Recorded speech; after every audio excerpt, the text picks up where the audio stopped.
ನಮಸ್ಕಾರ. ವಿಶೇಷ ಕಾರ್ಯಕ್ರಮಕ್ಕೆ ತಮಗೆಲ್ಲ ಆತ್ಮೀಯವಾದ ಸ್ವಾಗತ. ನಾನು ಶಶಿಧರ್ ಭಟ್. ಕಾಂಗ್ರೆಸ್ ಪಕ್ಷದ ಒಳಗಡೆ ಒಂದು ರೀತಿಯ ಬೇಗುದಿ ಇದೆ. ಹಾಗೆಯೇ ಅಲ್ಲಿ ಆಗುತ್ತಿರುವ ಬೆಳವಣಿಗೆಗಳು ಮೇಲ್ನೋಟಕ್ಕೆ ಏನೂ ಆದಂತೆ ಕಾಣ್ತಾ ಇಲ್ಲ, ಆದರೆ ಒಳಗಡೆ ಎಲ್ಲ ನಡೀತಾ ಇದೆ. ಇವತ್ತು ನಡೆದ ಒಂದು ಘಟನೆ, ಇವತ್ತು ಬೆಳಗ್ಗೆದು ಇವತ್ತು ಅಂಬೇಡ್ಕರ್ ಅವರ ಪರಿನಿರ್ವಾಣ ದಿನ. ಇವತ್ತು ವಿಧಾನಸೌಧದ ಎದುರುಗಡೆ ಅಂಬೇಡ್ಕರ್ ಅವರ ಪ್ರತಿಮೆಗೆ ಮಾಲಾರ್ಪಣೆ ಮಾಡಬೇಕಾಗಿತ್ತು. ಮೊದಲು ಬಂದು ಮಾಲಾರ್ಪಣೆ ಮಾಡಿದವರು ಉಪಮುಖ್ಯಮಂತ್ರಿ ಡಿ ಕೆ ಶಿವಕುಮಾರ್ ಹಾಗೂ ಮಲ್ಲಿಕಾರ್ಜುನ್ ಖರ್ಗೆಜಿಯವರು, AICC ಅಧ್ಯಕ್ಷರು. ಅವರು ಈ ಒಂದು ಮಾಲಾರ್ಪಣೆಯನ್ನು ಮಾಡಿ ಒಂದೇ ಕಾರ್ನಲ್ಲಿ ಸದಾಶಿವನಗರದತ್ತ ಹೊರಡ್ತಾರೆ. ಅವರು ಹೋಗಿ ಸ್ವಲ್ಪ ಹೊತ್ತಿನ ನಂತರ ಮುಖ್ಯಮಂತ್ರಿಗಳು ಬಂದು ಮಾಲಾರ್ಪಣೆ ಮಾಡ್ತಾರೆ. ಇದು ಏನನ್ನು ತೋರಿಸಿ ಕೊಡುತ್ತೆ ಅಂತ, ಒಂದೇ ಸಂದರ್ಭದಲ್ಲಿ ಮೂವರು ಬಂದು ಮಾಲಾರ್ಪಣೆ ಮಾಡ್ಬೋದಾಗಿತ್ತು, ಒಂದು ಒಗ್ಗಟ್ಟಿನ ಒಂದು ಸಂದೇಶವನ್ನು ಕೊಡ್ಬೋದಾಗಿತ್ತು. ಅಂದರೆ ಅಲ್ಲಿ ಏನು ಕಮ್ಯುನಿಕೇಷನ್ ಗ್ಯಾಪ್ ಇದೆಯಾ? ಯಾವ ಗ್ಯಾಪ್ ಇದೆ? ಖರ್ಗೆ ಮತ್ತು ಡಿ ಕೆ ಶಿವಕುಮಾರ್ ಅವರು ಬರುವ ವಿಚಾರ ಮುಖ್ಯಮಂತ್ರಿಗೆ ಗೊತ್ತಿರಲಿಲ್ವಾ? ಮುಖ್ಯಮಂತ್ರಿಗಳು ಬರುವ ವಿಚಾರ ಅವರಿಬ್ಬರಿಗೆ ಗೊತ್ತಿರಲಿಲ್ವಾ? ಒಂದೇ ಸಮಯದಲ್ಲಿ ಅವರು ಯಾಕೆ ಬಂದಿಲ್ಲ? ಇದು ಬಹಳ ಸಣ್ಣ ವಿಚಾರ ಅಂತ ಅನ್ನಿಸ್ಬೋದು, ಆದರೆ ಇದಕ್ಕೆ ಬೇರೆ ಬೇರೆ ಅರ್ಥಗಳಿವೆ ಅಂತ.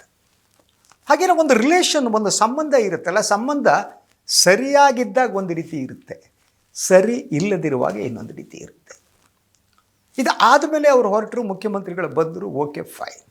ಆದರೆ ಕಳೆದ 2 ದಿನಗಳಿಂದ ನಡೆಯುತ್ತಿರುವಂಥ ಬೆಳವಣಿಗೆಗಳನ್ನು ತಾವು ಗಮನಿಸ್ತಾ ಹೋಗಿ. ಮದುವೆ ಮನೆಯೊಂದರಲ್ಲಿ ಸತೀಶ್ ಜಾರಕಿಹೊಳಿ ಅವರು ಮತ್ತು ಡಿ ಕೆ ಶಿವಕುಮಾರ್ ಅವರು ಮಾತನಾಡ್ತಾರೆ. ಈ ಮಾತುಕತೆ ತುಂಬ ಆಕಸ್ಮಿಕ ಅಂತ ಸತೀಶ್ ಜಾರಕಿಹೊಳಿ ಅವರು ಹೇಳಿದ್ದು. ಅದರ ಜೊತೆಗೆ DCM ರಿಯಾಕ್ಟ್ ಮಾಡಿದ್ದು ಶಿವಕುಮಾರ್ ಅವರು. ನಾವೇನು ವೈರಿಗಳೇನ್ರಿ, ಸ್ನೇಹಿತರು ಮದುವೆ ಮನೆಯಲ್ಲಿ. ಸೊ ಇದು ಸರಳವಾಗಿ ಹೇಳಬಹುದಾದ್ದು. ಆದರೆ ಆ ಮದುವೆ ಮೇಲೆ ಸುಮಾರು 1 ಗಂಟೆಗಳ ಕಾಲನೋ 3/4 ಗಂಟೆಗಳ ಕಾಲನೋ ಅವರ ನಡುವೆ ಮಾತುಕತೆ ನಡೆಯುತ್ತೆ. ಅಂಥ ಅದ್ಭುತವಾದ ಏನಪ್ಪ ಅದು ಮಾತುಕತೆ ಆಯಿತು. ಅದಾದಮೇಲೆ ನಂತರ ಇನ್ನೊಂದು, ಪ್ರಿಯಾಂಕ್ ಖರ್ಗೆ ಅವರು ಇವರನ್ನ ಉಪಮುಖ್ಯಮಂತ್ರಿಗಳನ್ನ ನೋಡೋದು ಬರ್ತಾರೆ. 1 ತಾಸು ಮಾತುಕತೆ ನಡೆಯುತ್ತೆ. ಹಾಗಿದ್ರೆ ಏನಾಗ್ತಾ ಇದೆ ಇಲ್ಲಿ ಎಲ್ಲೋ ಒಂದು ಕಡೆ ಒಂದು ಚಕ್ರವ್ಯೂಹದ ರಚನೆ ಆಗ್ತಾ ಇದೆಯಾ? ಈ ಚಕ್ರವ್ಯೂಹ ಯಾರ ವಿರುದ್ಧ? ಯಾರು ರಚಿಸಿರುವ ಚಕ್ರವ್ಯೂಹ, ರಚಿಸುತ್ತಿರುವ ಚಕ್ರವ್ಯೂಹ? ಈ ಪ್ರಶ್ನೆ ಇವತ್ತಿನ ರಾಜಕೀಯ ಸಂದರ್ಭದಲ್ಲಿ ಭಾಳ ಮುಖ್ಯವಾದ್ದು. ಈ ಬೆಳವಣಿಗೆ, ಈ ಡಾಟ್ಸ್ಗಳನ್ನು ಒಂದೊಂದಾಗಿ ಜೋಡಿಸ್ತಾ ಹೋದರೆ ನಮಗೆ ರಿಯಲ್ ಪಿಕ್ಚರ್ ಏನು ಅಂತ ಗೊತ್ತಾಗುತ್ತೆ. ಯಾವುದು ರಿಯಲ್ ಪಿಕ್ಚರ್ ಅಂದರೆ ಸಿದ್ದರಾಮಯ್ಯನವರ ನಿರ್ಗಮನ ಹಾಗಿದ್ದರೆ ಅದು ತೀರ್ಮಾನ ಆಗಿದೆಯಾ ಅನ್ನುವ ಪ್ರಶ್ನೆ. ಸೊ ಒಂದೊಮ್ಮೆ ಸಿದ್ದರಾಮಯ್ಯನವರ ನಿರ್ಗಮನ ತೀರ್ಮಾನ ಆಗಿದ್ದರೆ ಮುಂದಿನ ರಾಜಕೀಯ ಪರಿಸ್ಥಿತಿಗೆ ಹೊಂದಿಕೊಳ್ಳುವಂಥ ಮಾತುಕತೆಗಳು ಇನ್ನೊಂದು ನಡೀತವಲ್ವ. ಹಾಗಿದ್ದರೆ ಮುಖ್ಯಮಂತ್ರಿಗಳಿಗೆ ಅತಿ ಆಪ್ತರಾಗಿರುವ ಸತೀಶ್ ಜಾರಕಿಹೊಳಿಯವರು ಡಿ ಕೆ ಶಿವಕುಮಾರ್ ಅವರನ್ನು ಈಗ ಒಂದು 2-3 ಬಾರಿ ಭೇಟಿ ಮಾಡಿರುವುದು ಸಿದ್ದರಾಮಯ್ಯನವರ ನಂತರದ ರಾಜಕೀಯ ಸ್ಥಿತಿಗತಿ ಏನಿರುತ್ತಲ್ಲ, ಅಲ್ಲಿ ತಮ್ಮ ಪಾತ್ರದ ಬಗ್ಗೆ ಅವರು ಚರ್ಚೆ ಮಾಡ್ತಿದ್ದಾರೆ. ಅಥವಾ ಡಿ ಕೆ ಶಿವಕುಮಾರ್ ಅವರು ನಾನು ಮುಖ್ಯಮಂತ್ರಿ ಆದ ಮೇಲೆ ನಿಮ್ಮ ಪಾತ್ರ ಇದು ಅನ್ನುವ ಒಂದು ಆಫರನ್ನು ಕೊಟ್ಟಿರಬಹುದಾ? ಸೊ ಈಗ ನೋಡಿ, ನಿನ್ನೆ ಮಾತನಾಡ್ತಾ ಇನ್ನೊಂದು ಮಾತನ್ನು ಸತೀಶ್ ಜಾರಕಿಹೊಳಿ ಅವರು ಹೇಳ್ತಾರೆ. ಈಗ KPCC ಅಧ್ಯಕ್ಷ ಸ್ಥಾನದ ಪ್ರಶ್ನೆ ಇಲ್ಲ, ನಾನು ಆ ಬಗ್ಗೆ ಚರ್ಚೆ ಮಾಡಿಲ್ಲ. ವಾಯ್? ಸೊ ಮೇನ್ ಕಂಟೆನ್ಷನ್ ಏನಿತ್ತು ಸತೀಶ್ ಜಾರಕಿಹೊಳಿ ಅವ್ರದ್ದು, ಅದು KPCC ಅಧ್ಯಕ್ಷ ಸ್ಥಾನದಾಗಿತ್ತು. ಸೊ ಸಿದ್ದರಾಮಯ್ಯನವ್ರ ಗುಂಪು ಡಿ ಕೆ ಅವರಿಗೆ ಪ್ರತಿಯಾಗಿ ಅವರು ಮುಖ್ಯಮಂತ್ರಿನೋ ಅಧಿಕಾರ ಹಂಚಿಕೆಯ ಬಗ್ಗೆ ಮಾತನಾಡ್ತಾರೆ ಅನ್ನೋ ಕಾರಣಕ್ಕಾಗಿ ಸೊ ಈ ಒಂದು KPCC ಅಧ್ಯಕ್ಷ ಸ್ಥಾನದ ಒಂದು ಬೇಡಿಕೆಯನ್ನು ಇಡುವ ಮೂಲಕ ಅವರು ಟಕ್ಕರ್ ಕೊಡೋದಕ್ಕೆ ಯತ್ನ ಮಾಡಿದರು. ಹಾಗಿದ್ದರೆ ಆ ಟಕ್ಕರ್ ಕೊಡುವುದು ಮುಗಿದು ಹೋಯ್ತಾ ಈಗ? ಆ ಕಾರಣಕ್ಕಾಗಿ ಸತೀಶ್ ಜಾರಕಿಹೊಳಿ ಬೇರೆ ಧ್ವನಿಯಲ್ಲಿ ಮಾತನಾಡ್ತಿದ್ದಾರೆ. ಇದು ಬಹಳ ಮುಖ್ಯವಾದ ಪ್ರಶ್ನೆ. ಅದರ ಜೊತೆಗೆ ದೆಹಲಿಯಲ್ಲಿ ರಾಜಕಾರಣ ಏನಿದೆಯಲ್ಲ ಅದು ಯಾವ ತಿರುವು ತಗೊಳುತ್ತೆ ಅನ್ನೋದು ಗೊತ್ತಾಗ್ತಾ ಇಲ್ಲ. ಈಗ ಸೋನಿಯಾ ಗಾಂಧಿ ಇಂಟರ್ಫಿಯರ್ ಆದರೆ ಯಾವಾಗ ಆಗ್ತಾರೆ ಗೊತ್ತಿಲ್ಲ. ಈಗ ಡಿ ಕೆ ಶಿವಕುಮಾರ್ ಅವರ ಬೆಂಬಲಿಗರು ಇನ್ನೊಂದು ಮಾತು ಹೇಳ್ತಿದ್ದಾರೆ, ಸಂಕ್ರಾಂತಿಯ ಮಾತು. ಸಂಕ್ರಾಂತಿ ಆದಮೇಲೆ everything will be all right, ನಮ್ಮ ಸಾಹೇಬರು ಮುಖ್ಯಮಂತ್ರಿ ಆಗ್ತಾರೆ. ಸಂಕ್ರಾಂತಿ ಆಗಿದ್ರೆ ಡೆಡ್ ಲೈನಾ, ಅಥವಾ ಈ ಡೆಡ್ ಲೈನ್ ಚೇಂಜ್ ಆಗ್ತಾ ಹೋಗುತ್ತಾ? ಸೊ ಈಗಿರುವ ಅಂದರೆ ಸಿದ್ದರಾಮಯ್ಯನವರು ಸಂಕ್ರಾಂತಿಯ ನಂತರ ಅಧಿಕಾರ ಸ್ಥಾನವನ್ನು ಬಿಟ್ಟುಕೊಡೋದಿದ್ದರೆ ಆ ಸಂಕ್ರಾಂತಿಗೂ ಇವತ್ತಿಗೂ ನಥಿಂಗ್, ಇದು ಅದು ವ್ಯತ್ಯಾಸ ಇಲ್ಲ. ಸೊ ಅವರು ಇನ್ಯಾವುದೋ ಗುರಿ ಇಟ್ಟುಕೊಂಡಿದ್ದರೆ ಅವರು ಈ ಅರಸು ಅವರ ದಾಖಲೆಯನ್ನು ಮುರಿಯುವ, ತಮ್ಮದೇ ಆದ ದಾಖಲೆಯನ್ನು ಸ್ಥಾಪಿಸುವ ಒಂದು ವಿಚಾರದಲ್ಲಿ ಅವರು ಇದ್ದರೆ ಆಗಿನ ಪರಿಸ್ಥಿತಿ ಬೇರೆ. ಅದ್ರ ಜೊತೆಗೆ ಇನ್ನೊಂದು ಮುಂಗಡ ಪತ್ರವನ್ನು ಮಂಡಿಸಬೇಕು ಅನ್ನೋದು ಕೂಡ ಅವರ ಆಲೋಚನೆ ಅಂತ. ಹಾಗಿದ್ದರೆ it will goes to up to March ಒಳಗೆ ಅವರು ಬಿಟ್ಟುಕೊಡಲ್ಲ ಅಂತ. ಆದರೆ ಹಾಗಿದ್ರೆ ಈ ಸಂಕ್ರಾಂತಿಯ ಡೆಡ್ ಲೈನ್ ಏನು?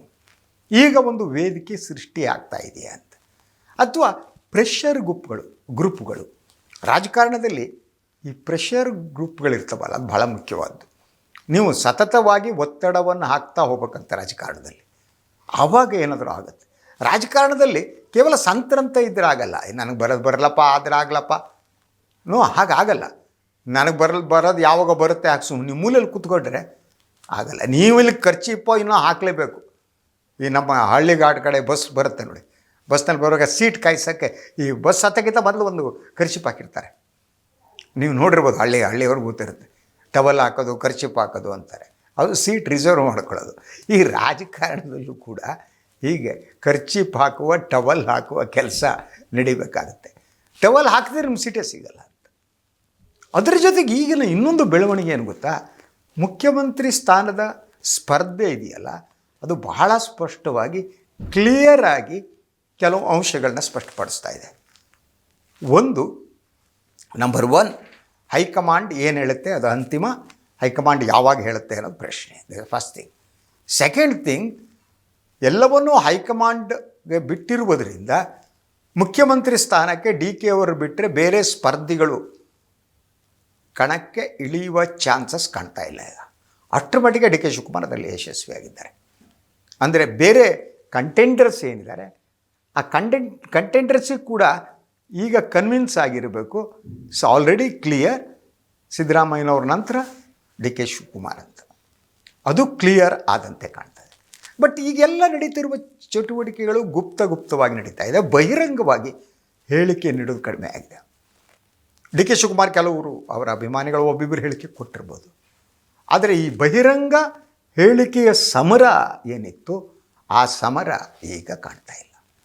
ಆ ಸಮರಕ್ಕೆ ತಡೆ ಬಿದ್ದಿದೆ. ಏನಿದ್ರೂ ಈಗ ಗುಪ್ತವಾಗಿ ಒಳಗಡೆ ಕೂತು ಸಮಾಲೋಚನೆ. ಈ ಸಮಾಲೋಚನೆ ನೋಡಿದರೆ, ಈ ಸಮಾಲೋಚನೆಯೇ ಬೇರೆ ಒಂದು ರೀತಿಯಲ್ಲಿ ಅಧಿಕಾರ ಹಂಚಿಕೆಯ ಸಮಾಲೋಚನೆಯಾಗಿ ಪರಿವರ್ತಿತ ಆದದ್ದು.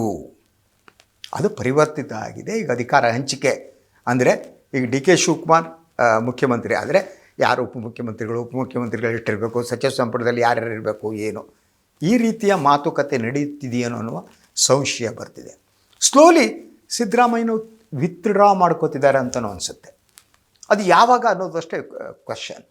I think is ready to leave. ಅವರು ಅಧಿಕಾರವನ್ನು ಬಿಟ್ಟು ಕೊಡುವ ಮನಸ್ಥಿತಿಗೆ ಅವರು ಬಂದಿರಬೇಕು ಅಂತ ಅನಿಸುತ್ತೆ. ಆದರೆ ಈಗಿರುವ ಪ್ರಶ್ನೆ, ಅದು ಯಾವಾಗ ಆಗುತ್ತೆ? ಅದು ಸಂಕ್ರಾಂತಿಗಾಗತ್ತಾ, ಸಂಕ್ರಾಂತಿಯ ನಂತರ ಆಗುತ್ತಾ, ಬಜೆಟ್ ಮಂಡನೆ ಆದಮೇಲೆ ಆಗುತ್ತಾ, ಮೊದಲಾಗುತ್ತಾ, ನಂತರ ಆಗುತ್ತಾ? ಈ ಪ್ರಶ್ನೆಗಳು ಮಾತ್ರ ಉಳ್ಕೊಂಡಿವೆ. ಆದ್ದರಿಂದ ಅಖಾಡ is very clear. Congress high command will have to take a risk ಅಂತ. ಈಗಿರೋದು ಕಾಂಗ್ರೆಸ್ ಹೈಕಮಾಂಡ್ ಮೇಲೆ.